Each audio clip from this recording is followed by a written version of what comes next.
शब्द विचार ना। तो शब्द विचार किसको कहता है?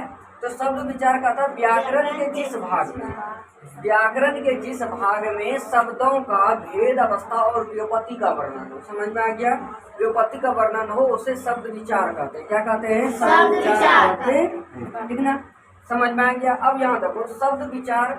और शब्द किसको कहता है? तो शब्द कहता है कि ध्वनियों के मेल से जो सार्थक समुदाय बनती है उसे शब्द कहते हैं। ठीक ना, यानी ध्वनियों के मेल से सार्थक वर्ण समुदाय को क्या कहते हैं? शब्द कहते हैं। ठीक ना, ये सब याद कर लेना। ठीक, अब यहाँ देखो शब्द यदि देखें तो शब्द में जैसे कि यहाँ पर ये जैसे कोमोलोकमल, यहाँ पर कोमोलो यानी कि शब्द क्या हुआ? अलग अलग ध्वनि हुआ, लेकिन दोनों को एक साथ यदि मिला देंगे तो को, मो और लो तीनों को मिला देंगे तो क्या बन गया? मेरा कमल बन गया। ठीक ना, उसके बाद को, इसके बाद यहाँ पर क्या गया? मात्रा हो गया, और फिर यहाँ को और यहाँ मात्रा हो गया। तो मात्रा और पर प्लस में ध्वनिया, ये सब क्या है? इसका ध्वनि है। क्या है? ध्वनि। तो दोनों सब ध्वनि को एक साथ यदि हम संयोग कर दिए यानी जोड़ दिए तो इससे क्या बन गया? को प्लस आ प्लस को प्लस आ मिलके काका बन गया। क्या बन गया? काका बन गया। ठीक ना, उसके बाद यहाँ पर यदि लेते हैं हर्षी का ये ध्वनि हुआ प्लस दो, एक ध्वनि हुआ प्लस नो, तो दो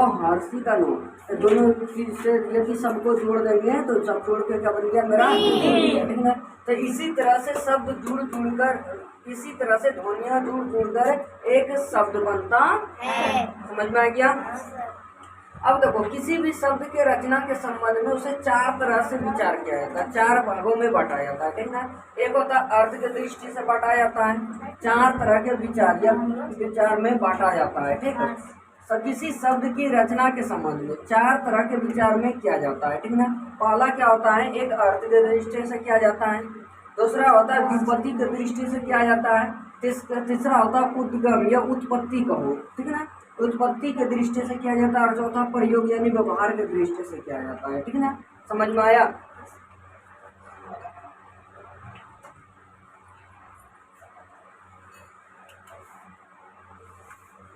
अब यहाँ देखो व्युत्पत्ति मतलब होता है बनावट। क्या होता है? बनावट। ठीक ना, बनावट की दृष्टि से, यानी कोई शब्द यदि बनावट की दृष्टि से भी, बनावट की दृष्टि से बनाई जाती है। ठीक ना, उत्पत्ति की दृष्टि से शब्द को बनाया जाता है, तो प्रयोग व्यवहार की दृष्टि से होती है। ठीक ना, समझ में आ गया? अब देखो यदि अर्थ के दृष्टि से लेते हैं तो इसको दो भागों में बांटा जाता है। कितने भागों में? दो भागों में। इसका एक सार्थक शब्द होता है और एक निरर्थक शब्द होता है। क्या होता है? एक सार्थक शब्द और एक होता है निरर्थक शब्द। ठीक ना, उसके बाद यदि बनावट की दृष्टि से लेंगे तो बराबर बनावट की दृष्टि से भाषा को तीन भागों में बांटा जाता है। एक रूढ़ में रूढ़ शब्द बांटा जाता है, दूसरा यौगिक शब्द और तीसरा योग रूढ़ शब्द। समझ में आ गया? तो कितना यदि बनावट की दृष्टि से लेंगे तो बनावट की दृष्टि से भाषा को कितने खंड में बांटा गया है? तीन खंडों में बांटा गया है। पहला क्या है? रूढ़ शब्द, दूसरा है यौगिक शब्द और तीसरा है योग रूढ़ शब्द। क्या है तीसरा?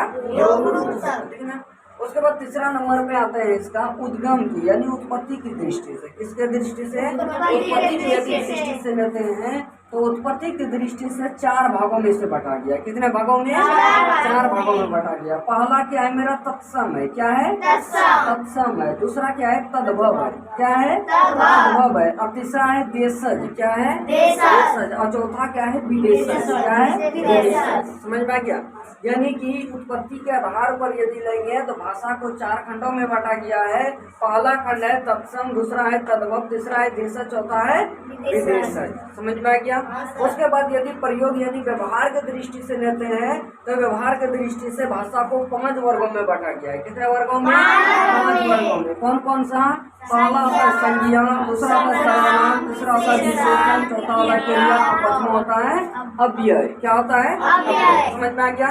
तो यहाँ देखो पहले क्या, किसी भी शब्द की रचना के संबंध में यदि लेंगे तो उसको चार भागों में बांटा। कितने भागों में बांटा? चार भागों में। एक बांटा अर्थ की दृष्टि से, दूसरा बांटा व्युत्पत्ति के यानी बनावट की दृष्टि से, तीसरा बांटा उद्गम की दृष्टि से, चौथा बांटा प्रयोग की दृष्टि से। ठीक ना, किसी शब्द की रचना के संबंध में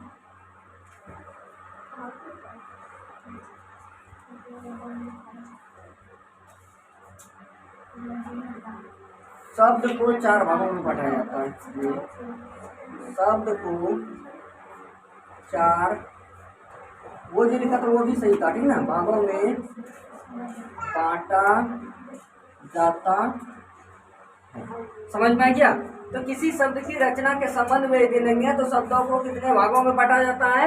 4 भागों में बांटा जाता है। पहला क्या हो गया मेरा? अर्थ की दृष्टि से, दूसरा हो गया विपत्ति की दृष्टि से, तीसरा हुआ उत्पत्ति की दृष्टि से और चौथा हुआ प्रयोग यानी व्यवहार की दृष्टि से। ठीक ना? और सभी का क्या है? अलग अलग खंड है। जैसे कि यदि अर्थ की दृष्टि से लिया तो क्या हुआ? सार्थक निर्थक हो गया।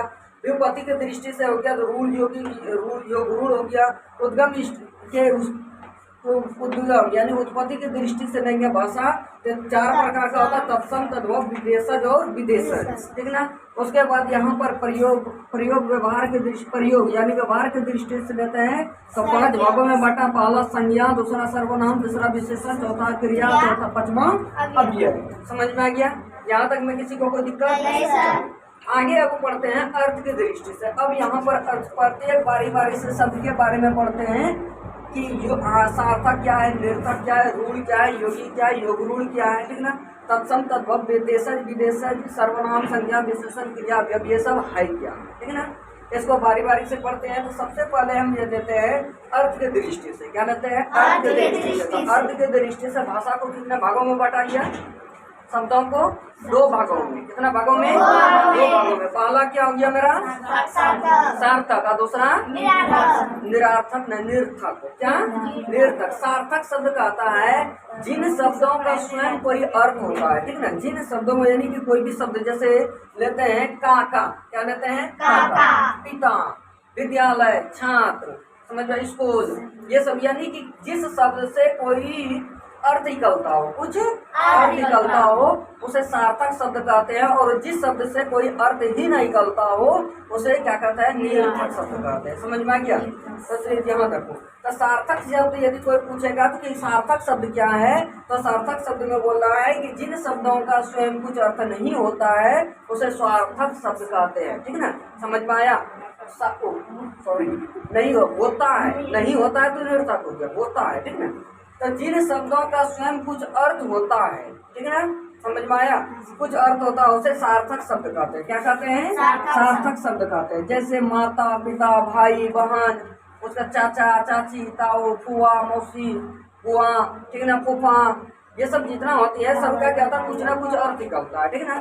तो जिनका अर्थ निकले वो सार्थक। जैसे अब निरर्थक में तो जिन शब्दों का अलग कोई अर्थ ना निकलता हो, ठीक है ना, कोई भी शब्द लेंगे उसका कोई अर्थ ही नहीं निकलता हो। जैसे तम का कोई अर्थ निकलता है, चम कोई अर्थ निकलता है, रम कोई अर्थ निकलता है, उसका कुछ भी अर्थ निकल रहा है नहीं। तो जिसका कुछ सार्थक अर्थ ही नहीं निकलता हो उसे निरर्थक शब्द कहते हैं। क्या कहते हैं? निरर्थक शब्द कहते हैं। ठीक है ना? तो यह निरर्थक शब्द यदि कोई पूछेगा तो निरर्थक शब्द क्या बोलेंगे कि जिन शब्दों का अलग कोई अर्थ नहीं होता है उन्हें निरर्थक शब्द कहते हैं। क्या कहते हैं? निरर्थक शब्द कहते हैं। ठीक है ना? जैसे कि चप हो गया, मठ हो गया, लप हो गया, तप हो गया, कप हो गया। ठीक है ना? इस तरह से यानी कि शब्द लेंगे जिसका कोई अर्थ निकलता ही नहीं हो तो निरर्थक हो गया, और जिसका अर्थ निकलता हो वो सार्थक हो गया। ठीक, समझ में आ गया? ये मेरा क्या इसका दृष्टि से अर्थ की दृष्टि से हुआ, अर्थ के दृष्टि से। ठीक ना? अब लेते हैं व्युत्पत्ति की दृष्टि से। किसके दृष्टि से? व्युत्पत्ति के दृष्टि से। ठीक है? तो व्युत्पत्ति के दृष्टि से यदि लेते हैं तो व्युत्पत्ति के दृष्टि से शब्दों को कितने भागों में बांटा गया है? 3 भागों में। कितने भागों में? 3 भागों में। पहला क्या है मेरा? रूढ़ शब्द। क्या है? रूढ़ शब्द। और तीसरा क्या है? दूसरा क्या है? योगी का। तीसरा क्या है? योग। अब रूढ़ शब्द किसको बोलता है? रूढ़ शब्द किसको कहता है? तो रूढ़ शब्द कहता है कि जिस शब्द के खंडों का अलग अलग कोई अर्थ न होता, यानी कि जिस शब्द कोई शब्द है उसको यदि अलग अलग खंड कर देंगे, ठीक है ना, जैसे खग लेते हैं तो खो अलग हो जाएगा, गो अलग हो जाएगा, तो खो का कोई अर्थ निकला, गो का कोई अर्थ निकला नहीं निकला, ठीक है ना। उसका ठग लेते हैं, ठग, तो ठो अलग हो जाएगा और गो अलग अलग कर देंगे, ठो अलग गो अलग, तो अलग अलग कोई अर्थ निकलता है नहीं निकलता है। तो जिस शब्द में, जिस शब्द के खंडों का यानी खंड में अलग करना, शब्द को यदि अलग करेंगे और उस अलग शब्द से कोई अर्थ ना निकलता हो उसे रूढ़ शब्द कहते हैं। जैसे कि यहाँ देखो लिए रज लिए, क्या लिए है? रज लिए। तो रज जो हो गया तो इसका खंड क्या हो? रो और जो है, रो और जो है। तो रो और जो का कोई अर्थ है? कोई अर्थ है रो और जो का? कोई अर्थ नहीं है, ठीक ना। इसी प्रकार से कान लेते हैं, क्या लेते हैं, कान। तो दोनों खंडों को अलग करो, कोमाका और नो, ये हो गया। तो कोमाका का कोई अर्थ है, नो का कोई अर्थ है, नहीं निकला, लेकिन अलग में कोई अर्थ नहीं निकला। कान एक अर्थ हुआ, लेकिन अलग से करेंगे तो कोई अर्थ हुआ नहीं हुआ। उसका नाम कर देते हैं, तो ना को, तो ना अलग हो गया, को अलग हो गया, तो ना का कोई अर्थ है, को का कोई अर्थ हुआ। तो नो, और यदि दोनों मिलाएंगे तो अर्थ होगा, ठीक ना। लेकिन यदि अलग खंड कर देंगे इसका, तो इसका कोई भी अर्थ नहीं होगा, ठीक ना। समझ में आया। तो इसी शब्द को कौन सा शब्द कहते हैं हम लोग, रूढ़ शब्द। क्या बोलते हैं, रूढ़ शब्द कहते हैं, ठीक ना। उसके बाद आगे चलते हैं यौगिक शब्द। क्या लेते हैं, यौगिक शब्द। यौगिक शब्द कहता है, इसमें नहीं दिख रहा है यौगिक, यौगिक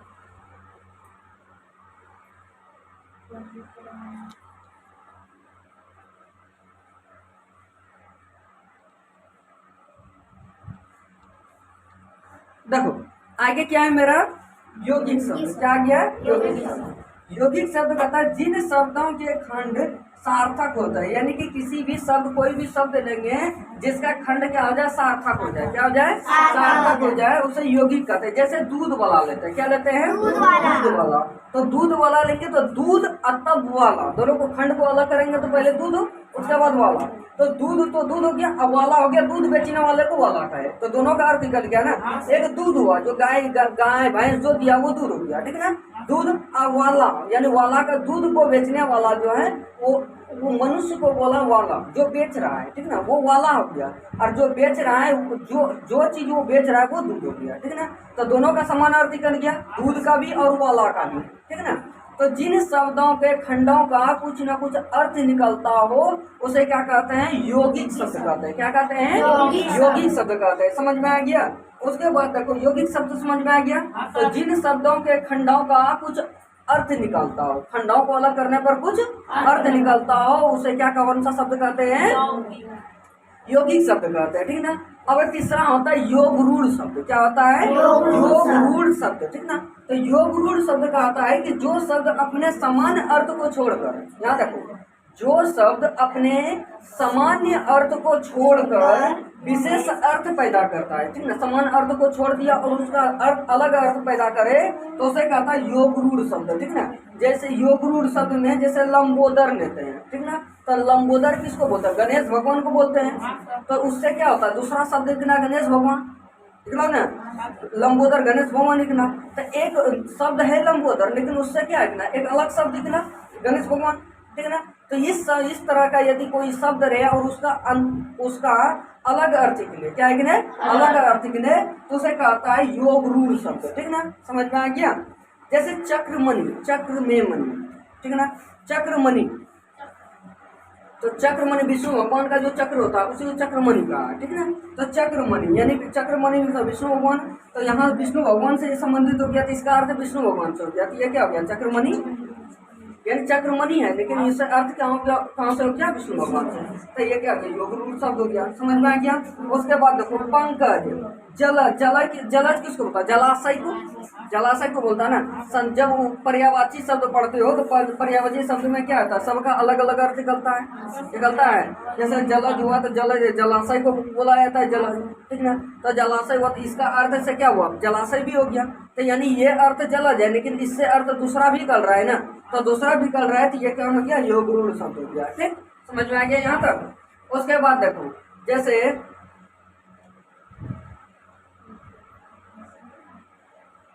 चलो आगे चलते हैं। जैसे अब यहाँ पर देखो, यहाँ तो तीनों खत्म हो गया, यानी कि व्युत्पत्ति के दृष्टि से तीनों जो हुआ, योग रूढ़ और योग रूढ़, तीनों का समझ में आ गया, ठीक। उसके बाद आगे चलते हैं मेरा व्युत्पत्ति से उद्गम, उत्पत्ति की दृष्टि से। किसका दृष्टि से, उत्पत्ति की दृष्टि से, ठीक ना। उत्पत्ति की दृष्टि से लेते हैं तो इसको कितना भागों में बांटा गया है, 4 भागों में। कितना भागों में, 4 भागों में। पहला क्या है मेरा, तत्सम, दूसरा तद्भव, तीसरा भेषज, चौथा विदेशज। समझ में आ गया यहाँ तक। उसके बाद यहाँ पर तत्सम, तद्भव, देशज और विदेशज, इसका भी अर्थ है, ठीक। देखो अब वहां पर तक कहाँ तक उत्पत्ति की दृष्टि से बता दिए। तो उत्पत्ति की दृष्टि से शब्दों के कितने भेद हो गया, उत्पत्ति की दृष्टि से 4 भेद हो गया। पहला कौन कौन हो गया? तत्सम हो गया, दूसरा तद्भव तद्भव हो गया, तीसरा देशज हो गया, चौथा विदेशज हो गया। ठीक है ना। अब यहाँ पर देखते हैं कि पहले तत्सम शब्द किसे कहता है। तो तत्सम का शब्द कहता है कि जो संस्कृत के शब्द, यानी कि संस्कृत का शब्द हो और उसी से ठीक हिंदी में प्रयुक्त होता हो। ठीक है ना। यानी संस्कृत के जैसा शब्द हो और वो हिंदी में प्रयुक्त होता हो। किसमें? हिंदी में प्रयुक्त होता हो तो उसे तत्सम शब्द कहते हैं। क्या कहते हैं? तत्सम शब्द कहते हैं। समझ में आ गया? जैसे में लेंगे तो जी हाँ, ग्राम, सूर्य, चंद्र, वृक्ष, पंच, रात्रि, अग्नि, मयूर, नभ, मद आदि इत्यादि। आदि मतलब खाने वाला आदि नहीं, इत्यादि। ठीक है ना। तो जो संस्कृत के शब्द ठीक उसी रूप में हिंदी में प्रयुक्त हो, यानी कि संस्कृत के रूप के जैसा हिंदी में जाके प्रयुक्त होता हो तो उसे क्या कहते हैं? तत्सम शब्द कहते हैं। क्या कहते हैं? तत्सम शब्द कहा जाता है। ठीक, समझ में आ गया यहाँ तक? अब यहाँ देखो, आगे चलते हैं दूसरा में तद्भव। क्या? किसमें? तद्भव में। ठीक है ना। पहला तो तत्सम था, दूसरा क्या हो गया मेरा? तद्भव हो गया। तद्भव शब्द कहा जाता है कि वैसी शब्द जो संस्कृत और प्राकृतिक से रूपांतरित हो, यानी कि संस्कृत से भी और प्राकृतिक से, दोनों से रूपांतरित होकर हिंदी में मिल जाए। किसमें मिल जाए? हिंदी में मिल जाए। ऐसे विकृति संस्कृत और प्राकृतिक शब्द तद्भव शब्द कहलाती है। समझ में आ गया? तो यदि कोई पूछेगा तद्भव शब्द क्या है तो क्या बोलोगे? वैसी शब्द जो संस्कृत और प्राकृतिक से, संस्कृत से भी और प्राकृतिक से दोनों से मिलकर रूपांतरित होकर, रूपांतरित दोनों से मिला और रूपांतरित होकर हिंदी में मिल जाए, मिल गया हो, हिंदी में मिल जाए। ठीक ना। तो ऐसे विकृति संस्कृत और प्राकृतिक शब्द क्या कहलाता है मेरा? क्या? तद्भव कहलाती है। ठीक ना। जैसे कि आग हो गया, क्या हो गया? आग, बच्चा, मोर, नौ, चार, पीला इत्यादि। ठीक ना। उसका शाम हो गया, ऊँट हो गया, कपूत हो गया, किवाड़ हो गया, बाघ हो गया, भालू, सियार, सूखा, पीपल इत्यादि। ये सब जितना भी सब वर्ड है सब क्या हो गया? जो संस्कृत और प्राकृतिक दोनों से मिलकर है। ठीक ना। ऐसे शब्द तद्भव शब्द कहलाती है। ठीक ना। समझ में आ गया? उसके बाद नेक्स्ट चलते हैं देशज। क्या चलते हैं? क्या रे? देशज किसमें चलते हैं? तीसरा नंबर में। तीसरा देशज। उत्पत्ति की दृष्टि से पहले तत्सम तद्भव, तब कौन है? देशज है। कौन है? देशज। तो देशज शब्द कहता है जो अपने देश के अंदर बोल चाल के भाषा में लाई जाती है। ठीक ना। उसे देशज शब्द कहते हैं। क्या कहते हैं? देशज। यानी कि अपना देश का ही भाषा हो और वो बोल चाल की भाषा में उपयोग हम लोग करते हैं, उसी को क्या कहता है? देशज शब्द। क्या कहते हैं? देशज शब्द। जैसे चिड़िया, जूता, तेंदुआ, कलई, जगड़, पगड़ी इत्यादि, ये सब क्या है? हम लोगों का देश का है। ठीक ना। इस कारण से इसे क्या कहते हैं? देश शब्द कहते हैं। और उसके बाद चौथा है विदेशज। क्या है? विदेशज। विदेशज कहता है जो शब्द विदेशी भाषाओं से हिंदी में मिल जाए, यानी कि विदेश का ही भाषा हो लेकिन आके हिंदी में मिल गया हो, तो वैसी शब्द को क्या कहेंगे? हम विदेशज कहेंगे। क्या बोलेंगे? विदेशज। विदेशज में जैसे कि हो गया स्कूल, विदेश का शब्द है लेकिन भारत में बोलते हैं। ठीक ना। टेबुल विदेश का शब्द है लेकिन हम लोग बोलते हैं। ट्रेन विदेश का शब्द है लेकिन हम लोग बोलते हैं। स्टेशन विदेश का शब्द है लेकिन हम लोग बोलते हैं। समझ में आ गया? उसका टिकट, टिकट भी विदेश का शब्द है लेकिन हम लोग यूज करते हैं हिंदी में। उसके बाद स्टेशन हो गया। अफसोस ये विदेशी शब्द है। यादगार विदेशी शब्द है। रंग, रोपन, अदा, अजब, ये सब जितना है सब विदेशी शब्द है। क्या है? विदेशी शब्द। लेकिन वो विदेशी शब्द है लेकिन यहाँ कहाँ जुड़ गया है? हमारे हिंदी में वो जुड़ गया, और हिंदी में जुड़ जाने के कारण से हम लोग इसका क्या करते हैं? उच्चारण या तो बोल चाल की भाषा में लाते हैं। समझ में आ गया? कलम, कॉपी, किरानी, उसके बाद टीचर, जितना है सब विदेशी शब्द है। क्या है? विदेशी शब्द है। ठीक ना। चलो, किताब, कलम, लीची इत्यादि, ये सब क्या है? मेरा विदेशी शब्द हो गया। ठीक है ना। अब बताओ कि शिक्षा कहाँ का शब्द है? कौन शब्द है? देशज की विदेशज? वो विदेशज है। ठीक ना। विदेश का शब्द है। ठीक ना। गुरुकुल नहीं, वो देशज है। हम लोगों का देश का है। ठीक ना। देश में जो पढ़ाई जो उस समय पढ़ाते थे उसमें गुरुकुल कहते थे। क्या कहते थे? गुरुकुल। वही विदेश वाला आया तो गुरुकुल को बना दिया क्या? विद्यालय बना दिया, तो स्कूल कह दिया। ठीक ना। समझो, पाठशाला कह दिया उसी को। ठीक। उसके बाद लेते हैं गुरुजन। ये कहाँ का शब्द है? गुरुजन हमारे देश का है, ठीक है ना, समझ में आ गया। उसके बाद ईश्वर,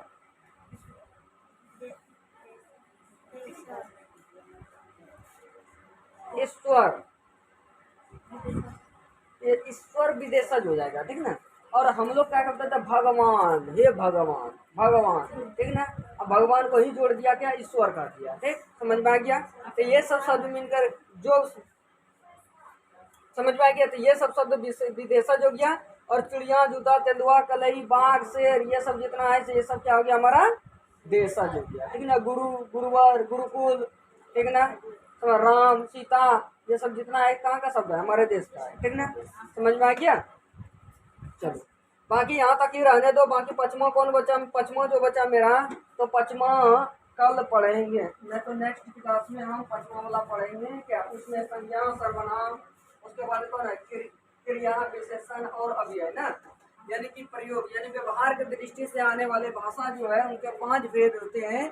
और वो 5 भेद के बारे में हम लोग कब पढ़ेंगे, नेक्स्ट क्लास में 5 भेद के बारे में पढ़ेंगे, ठीक, समझ में आ गया। बाकी आज के लिए यहाँ तक ही काफ़ी है, याद करके आइएगा सब।